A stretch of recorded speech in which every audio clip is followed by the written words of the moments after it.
Halo semuanya, saya Hariba Najwa akan menjelaskan tentang jual beli, riba, dan hutang piutang.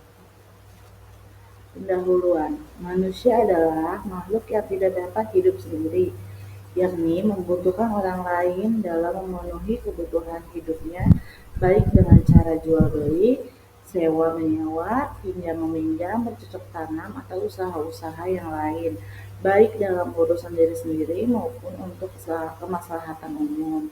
Agar hubungan mereka berjalan dengan lancar dan teratur, maka agama memberi peraturan yang sebaik-baiknya.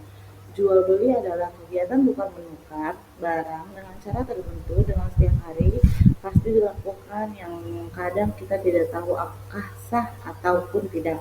Utang piutang juga suatu kegiatan yang sangat kental dengan kehidupan manusia. Dan yang kedua, kegiatan muamalah ternyata sangat erat dengan riba. Oleh karena itu, pada makalah ini akan membahas judul tentang jual beli, riba, utang piutang, agar para pembaca tidak masuk ke dalam jurang riba. Selanjutnya, ada topik pembahasan, apa itu jual beli dan apa itu riba. Yang ketiga, apa itu utang piutang. Selanjutnya, ada apa sih itu jual beli? Salah satu cara untuk memenuhi kebutuhan adalah dengan usaha, perdagangan, atau jual beli. Untuk terjadinya usaha tersebut diperlukan adanya hubungan timbal balik antar penjual dan pembeli. Jual beli adalah saling tukar menukar antara benda dengan harta benda atau harta benda dengan uang ataupun saling membalikkan sesuatu kepada pihak lain dengan memberikan imbalan terhadap benda tersebut dengan menggunakan transaksi yang didasari saling ridho yang dilakukan secara umum. Tentang jual beli ada dalil Al-Qur'annya, yaitu yang artinya, hai orang-orang yang beriman, janganlah kamu memakan harta sesamamu dengan jalan yang batil, kecuali dengan jalan perniagaan yang berlaku dengan suka sama suka di antara kamu. Dan janganlah kamu membunuh dirimu, sesungguhnya Allah adalah Maha Penyayang kepadamu. Surat An-Nisa ayat ke-29. Terus di jual beli ini terdapat dalil hadis dari hadis riwayat Ahmad bin Hambal, yaitu jual beli yang baik dan usahanya yang dilakukan seorang dengan tangannya sendiri. Hadis riwayat Ahmad bin Hambal. Selanjutnya ada hadis riwayat Ibnu Majah dari Suhaib, yaitu ada 3 hal yang mengandung berkah, yaitu jual beli tidak secara tunai, peminjaman, dan mencampuri gandum dengan diwatu untuk keperluan rumah tangga, bukan untuk dijual. Selanjutnya ada macam-macam jual beli. Macam-macam jual beli itu terdapat 3. Yang pertama, jual beli sahih. Yang kedua, jual beli batal atau fasid. Yang ketiga, ada jual beli takaran dalam Islam. Dan di sini ada juga hikmah dari jual beli, yaitu Allah Subhanahu wa taala mensyariatkan jual beli sebagai pemberian keuangan dan keleluasaan kepada hamba-hambanya, karena semua manusia secara pribadi mempunyai kebutuhan berupa sandang, pangan, dan papan kebutuhan seperti ini tidak pernah putus selama manusia masih hidup. Tidak seorang pun dapat memenuhi hajat hidupnya sendiri. Karena itu, ada satu hal pun yang lebih sempurna daripada saling tukar-menukar. Seorang akan memberikan apa yang ia miliki untuk kemudian ia memperoleh sesuatu yang berguna dari orang lain, sesuatu dengan kebutuhan masing-masing. Selanjutnya di sini saya akan menjelaskan tentang riba. Apa itu riba? Riba secara bahasa bermakna ziyadah, tambahan, karena salah satu perbuatan riba adalah meminta tambahan dari sesuatu yang dihutangkan.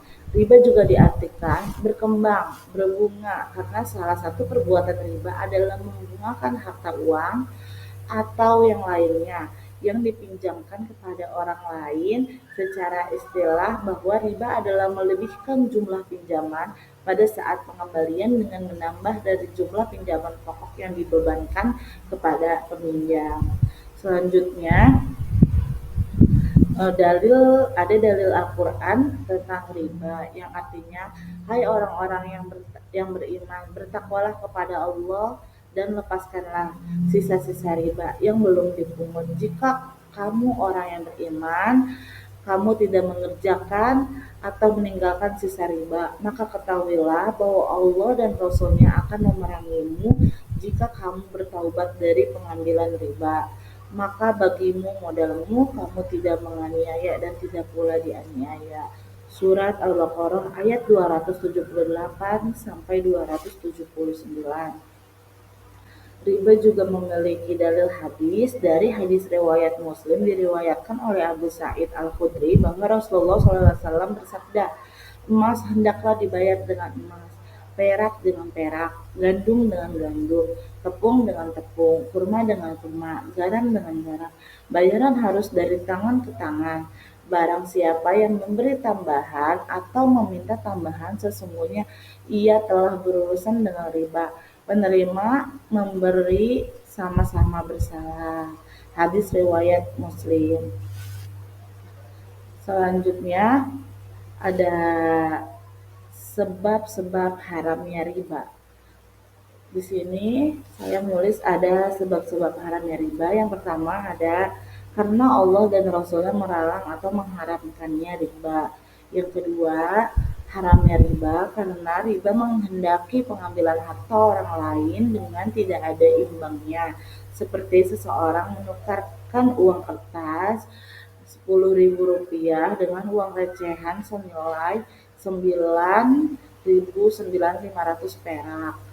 Maka uang senilai 50.000 tidak ada imbangnya, maka nilai uang 50 perak adalah riba. Yang ketiga ada dengan melakukan riba, orang tersebut menjadi malas berusaha yang sah menurut syara. Jika riba sudah mendarah daging pada seseorang, orang tersebut lebih suka berternak uang karena ternak uang akan mendapatkan keuntungan yang lebih besar daripada daging dan dikerjakan tidak dengan susah payah. Yang keempat, selanjutnya ada riba menyebabkan putusnya perbuatan baik terhadap sesama manusia dengan cara hutang pihutang atau menghilangkan faedah hutang pihutang, sehingga riba lebih cenderung memeras orang miskin daripada menolong orang miskin. Selanjutnya ada macam-macam riba. Di sini ada 3 macam-macam riba. Yang pertama yaitu riba fard, yang kedua riba yad, dan yang terakhir riba nasi'ah. Hikmah dari larangan riba. Allah Subhanahu wa Ta'ala tidak mengharamkan sesuatu yang baik dan bermanfaat bagi manusia, tetapi hanya mengharamkan apa yang sekiranya dapat membawa kerusakan baik individu maupun masyarakat. Cara riba merupakan jalan usaha yang tidak sehat karena keuntungan yang diperoleh si pemilik dana bukan merupakan hasil pekerjaan atau jerih payah. Keuntungan yang diperoleh dengan cara memeras tenaga orang lain yang pada dasarnya lebih lemah daripadanya. Selanjutnya saya akan menjelaskan tentang apa itu hutang piutang. Menurut istilah Arab yang sering digunakan untuk utang piutang adalah al-dain, jamaknya al-duyun dan qard.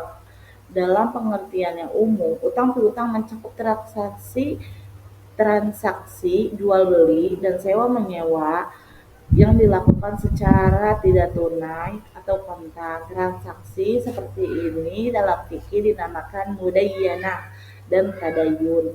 Al-qard menurut bahasa memiliki arti al-qat'u, memotong, dinamakan karena pemberi hutang yang disebut mukrid memotong sebagian hartanya dan memberikan kepada penghutang. Selanjutnya, hutang pihutang terdapat pada dalil Al-Quran yang artinya, dan tolong menolonglah kamu dalam mengerjakan kebajikan dan takwa, dan jangan tolong menolong dalam perbuatan dosa dan pelanggaran, dan bertakwalah kamu kepada Allah. Sesungguhnya Allah amat berat siksaannya. Surat Al-Maidah ayat 2. Selanjutnya, di sini ada dalil hadis tentang hutang piutang. Hadis riwayat Bukhari Muslim yang berbunyi, siapa saja yang mengambil harta manusia atau berhutang dengan niat melunasinya, Allah akan memudahkan orang tersebut untuk membayarnya. Terus ada hadis lainnya dari hadis riwayat Ibnu Majah, yaitu Allah akan bersama atau memberi pertolongan pada orang-orang yang berhutang, yang ingin melunasi utangnya sampai dia melunasi utang tersebut selama utang tersebut bukanlah sesuatu yang dilarang oleh Allah. Hadis riwayat Ibnu Majah. Selanjutnya ada rukun dan syarat dari hutang piutang. Rukun hutang piutang yaitu ada mukrid, yaitu seorang yang memberi pinjaman yang dinamakan dengan mukrid. Selanjutnya ada muktarid, yaitu seseorang yang mendapatkan uang atau barang dari pemberi pinjaman. Yang ketiga ada maukut alaih, yaitu uang atau barang yang dipinjam. Dan yang keempat ada sikhat, yaitu ijab dan qabul. Seterusnya ada syarat hutang piutang. Yang pertama ada syarat sahih, adalah syarat yang sesuai dengan sumpah akad. Yang kedua, syarat fasid adalah syarat yang tidak sesuai dengan salah satu kriteria yang ada dalam syarat sahih atau akad yang semua rukunnya terpenuhi namun ada syarat yang tidak terpenuhi. Selanjutnya ada syarat batil, adalah syarat yang tidak mempunyai kriteria syarat sahih dan tidak memberi nilai manfaat bagi salah satu pihak atau lainnya, akan tetapi dapat menimbulkan dampak negatif. Selanjutnya ada hikmah dari hutang piutang, yaitu memberi kemudahan bagi umat manusia dalam pergaulan hidup, karena umat manusia itu ada yang berkecukupan dan ada yang kekurangan. Orang yang kekurangan dapat memanfaatkan hutang dari pihak yang berkecukupan. Kesimpulan dari saya tentang penjelasan jual beli, riba, dan hutang piutang adalah jual beli adalah perjanjian tukar menukar barang atau uang dengan sukarela dalam Islam. Jual beli dihalalkan, sedangkan riba diharamkan. Riba adalah kelebihan atau tambahan yang diambil dari pokok hutang atau modal asal. Riba diharamkan dalam Islam karena termasuk dalam kategori pengambilan nilai tambah yang memberatkan. Hutang piutang dalam Islam disebut juga qirat, yaitu harta yang diberikan kepada orang lain untuk dikembalikan setelah mampu. Sekian kesimpulan dari saya. Kurang lebihnya mohon maaf. Bila ada kata-kata yang salah mohon dimaafkan. Wabillahi taufik wal hidayah. Wassalamualaikum warahmatullahi wabarakatuh.